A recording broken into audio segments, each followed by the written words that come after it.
gizwa mbele za Mungu na mbele za Kristo Yesu atakaye wahukumu walio hai na waliokufa. Wa Pentekoste mara nyingi tunasahau katika msingi wa imani ya Kikristo. Nasema the statement of faith. Kuna Mungu Baba, kuna Mungu Mwana na kuna Mungu Roho Mtakatifu. Lakini leo wa Pentekoste na evangelisti, mtu anapotaja utatu wa Mungu Baba anaonekana kama pengine amekosea mahali. No. Mungu Baba, Mungu Mwana na Mungu Roho Mtakatifu, hao wote si kwa sababu kuna miungu watatu. Ni Mungu mmoja lakini anafanya kazi katika utatu. Bwana Yesu asifiwe sana. Anafanya kazi katika utatu. Mfano mzuri naweza kukupatia wa Mungu ni kama vile mwanadamu alivyo. Mwanadamu ako na mwili, ako na nafsi na ako na roho. Lakini ni mtu.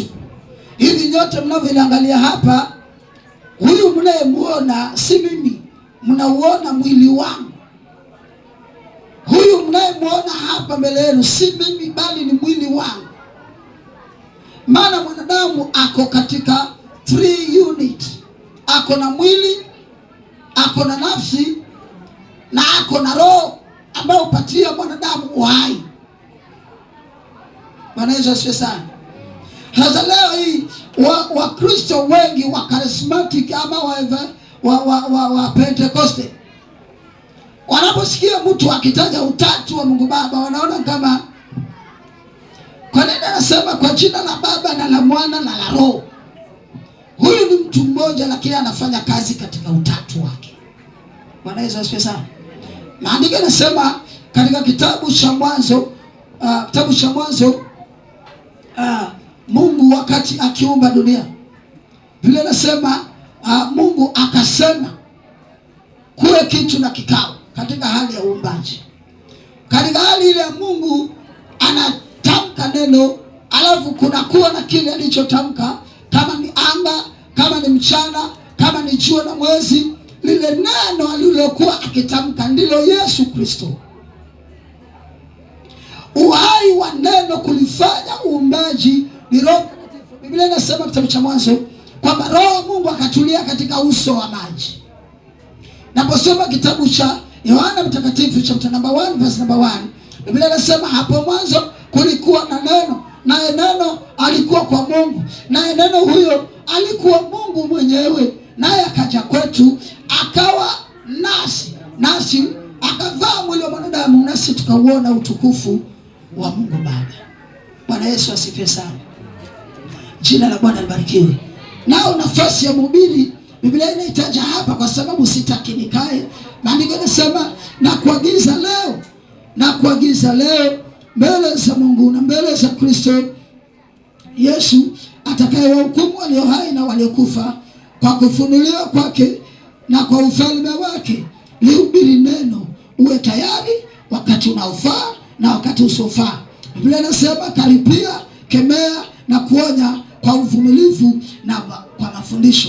Wakati unaofaa ni wakati wa mavuno, wakati wa ufanisi. Lakini Biblia inasema si wakati wa kufaa peke yake, lakini wakati usiofaa. Yapo mazingira leo wachungaji wanaishi maisha magumu, na wengine katika hiyo wanaasi, wanaacha huduma. Wengine wanatafuta shortcut ili kwamba huduma iendelee, which is wrong. Wengine wanatafuta njia ya kusisimua na kushawishi watu. Leo tunapomtawaza hivi, na leo kusema hivi kwa hivi, ya kwamba kazi haihitaji kushawishi watu kwa uongo, kuwaletea watu kama ni mafuta, kama ni fagio, kama ni vitambaa, kama ni sabuni, wengine chumvi, ili kwamba kuconvince watu otherwise. Bwana Yesu asifiwe sana. Biblia inasema lihubiri neno kama lilivyo. Ndio kazi ya mhubiri. Leo tumeona sarakasi hapa na pale. Maana mtu anaona kama ako peke yake, akiwa amepungukiwa, anatafuta njia ya kuconvince watu kwa vitu ambavyo havijasemwa kwa maandiko. Bwana Yesu asifiwe sana. Utasema pasta, imeandikwa. Ndio, chumvi ilitumika mara moja wakati wa Elisha. kwa ile nchi iliyozaa mapooza. Ni nini leo inasababisha viumbe vinaletwa vinajaa kwa madhabahu? Sio sawa. Biblia inasema kwa kazi ya mhubiri lihubiri neno tu, kando na sarakasi. Bwana Yesu asifiwe sana.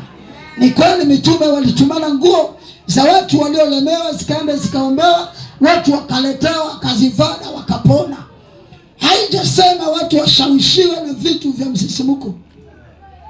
Kazi ya mhubiri ni kazi ngumu ambayo Mungu peke yake anaweza kumreward. Na ndio maana maandiko yanasema wakati unaofaa na wakati usiofaa. Nazungumza na Eve. Kazi umeifanya kwa muda sasa mama, lakini ujue vile hapo tunapoenda baada ya utawazi, umepiga vita, changamoto zimeinuka, lakini sasa katika ulimwengu wa kimwili tunaona ukimwagiwa mafuta. Lakini katika ulimwengu wa kiroho pia wanajua leo unaenda hatua zaidi. Kwa nini tunamwagia watu mafuta? Ni alama ya kuonekana kwa macho na wanadamu.